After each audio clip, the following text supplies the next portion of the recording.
शिक्षा मंत्री मदन दिलावर का बड़बोलापन उनके लिए भारी पड़ता नजर आ रहा है।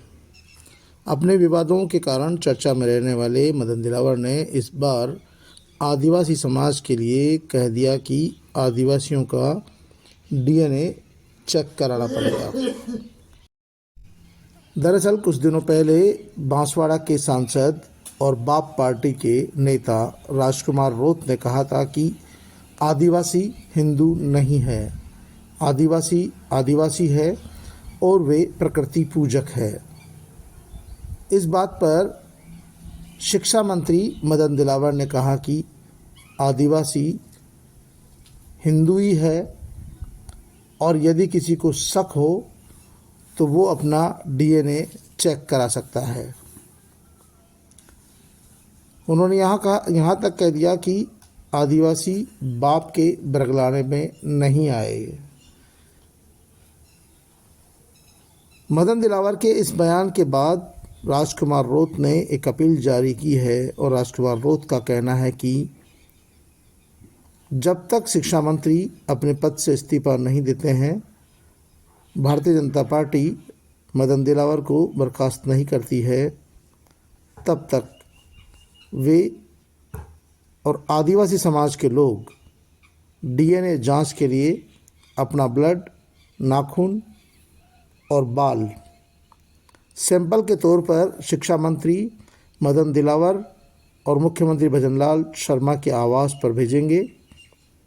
मदन दिलावर हमारे बाल, खून और नाखूनों की जांच कराए जिससे हमारा डीएनए पता लग सके।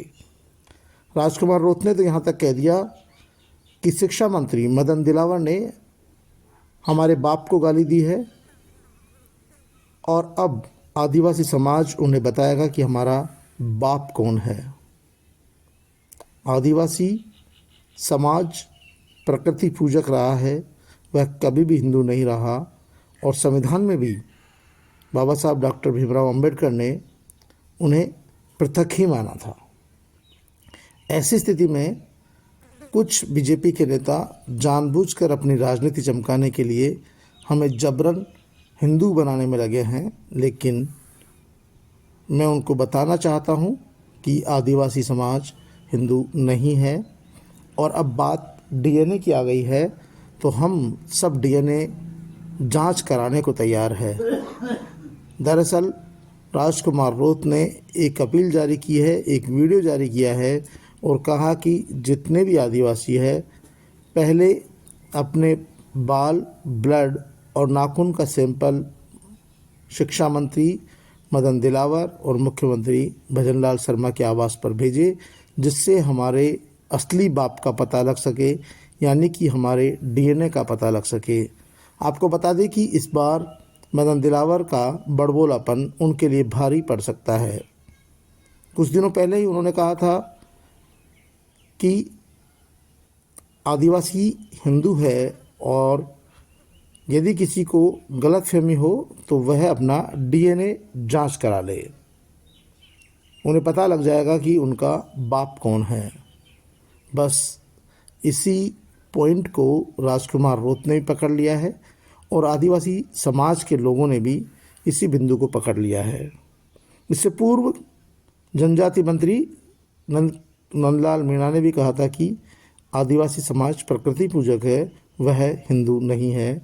हालांकि डॉक्टर किरोड़ीलाल मीणा हमेशा ये कहते रहे हैं कि आदिवासी हिंदू है और सनातन धर्म को मानने वाले हैं, वे सदियों से हिंदू देवी देवताओं की पूजा अर्चना करते हैं। आपको बता दें कि शिक्षा मंत्री मदन दिलावर कई बार ऐसे बचकाने बयान देते हैं जिससे सरकार और पार्टी की बड़ी थूथू होती है और पार्टी और सरकार के सामने कई बार संकट खड़ा हो जाता है। इस बार भी डॉक्टर मदन दिलावर ने आदिवासी समाज को छेड़ने का काम कर दिया है और आदिवासी समाज उनके इस बयान पर काफ़ी गुस्से में है। लोगों में आक्रोश है कि आखिरकार उन्होंने हमारे बाप को गाली क्यों दी, क्योंकि उन्होंने डीएनए जांच की बात कही है और इस डीएनए जांच को आदिवासियों के नेता सांसद राजकुमार रोत और दूसरे नेताओं ने बड़ी ही गंभीरता से लिया है। लोगों का कहना है कि जब तक भारतीय जनता पार्टी शिक्षा मंत्री मदन दिलावर को बर्खास्त नहीं करती है, उनका आंदोलन जारी रहेगा और वे सैंपल अभी तो मुख्यमंत्री और शिक्षा मंत्री को भेज रहे हैं। ज़रूरत पड़ी तो वो डीएनए जांच के लिए पीएम मोदी तक भी ज़रूर जाएंगे। उन्होंने कहा कि जो मंत्री इस तरह के बयान देता है, सरकार को उन्हें बर्खास्त कर देना चाहिए, क्योंकि इस तरह के लोगों की कोई ज़रूरत नहीं है। आपको बता दें कि कुछ दिन पहले मदन दिलावर ने कहा था कि मैं खटीक हूँ और मैं बकरे काटता हूँ, मैं किसी से नहीं डरता हूँ, और बाद में उनको इस बात पर माफ़ी मांगनी पड़ी। तो एक शिक्षा मंत्री को इस तरह के बयान देने से बचना चाहिए जिससे किसी की भावनाएं आहत हो। कौन क्या करता है, कौन क्या नहीं करता है, इस तरह के बयान जारी करने से शिक्षा मंत्री को बचना चाहिए। लेकिन मदन दिलावर पूर्व में जब वसुंधरा राजे मुख्यमंत्री थी तब वे मंत्री रहे थे, समाज कल्याण मंत्री थे, तब भी उनके बयानों में इसी तरह की तल्खी होती थी और विवादास्पद बयानों के चलते ही उन्हें वसुंधरा राजे ने मंत्री पद से भी हटाया था और उसके बाद उन्हें एक चुनाव में टिकट दिया, उसमें उनकी हार हुई और उसके बाद टिकट देना भी बंद कर दिया था। पिछली बार रामगंज विधानसभा सीट से वे चुनाव जीते, इस बार भी उसी सीट से चुनाव जीते हैं और इस बार वे मंत्रिमंडल में शामिल हैं।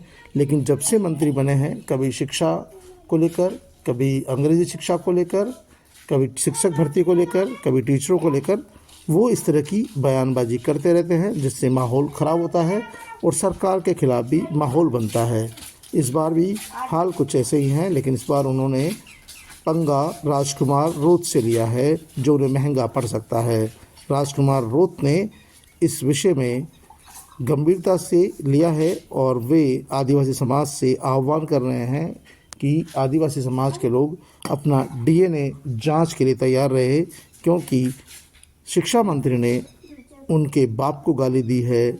उनका कहना है कि बाप हमारी पार्टी भी है और बाप पार्टी के कारण ही बीजेपी के नेताओं की बौखलाहट है। लेकिन राजकुमार रोत ने इसे बड़े चैलेंज के रूप में लिया है और आदिवासी समाज के लोगों से, पहले राजस्थान के लोगों से आह्वान किया कि वो अपना अपना ब्लड, नाखून और बाल मुख्यमंत्री आवास और शिक्षा मंत्री के आवास पर भेजे, जिससे शिक्षा मंत्री हमारे बाप का पता लगा सके, हमारे डीएनए का पता लगा सके। और भारतीय जनता पार्टी को और केंद्र सरकार को चाहिए, मुख्यमंत्री को चाहिए कि वो इस तरह के मंत्री को तुरंत पद से बर्खास्त कर दे, क्योंकि जो समाज में वैमनस्य फैलाने का काम करता है, जो इस तरह की बयानबाजी करता है, सिर्फ चर्चाओं में बने रहने के लिए इस तरह की बयानबाजी करता है, लेकिन इससे कहीं कहीं सरकार की भी बदनामी होती है और सरकार को भी जवाबदेही देनी पड़ती है, उनकी भी जवाबदेही है। ऐसी स्थिति में सरकार को चाहिए कि मदन दिलावर को बर्खास्त करे।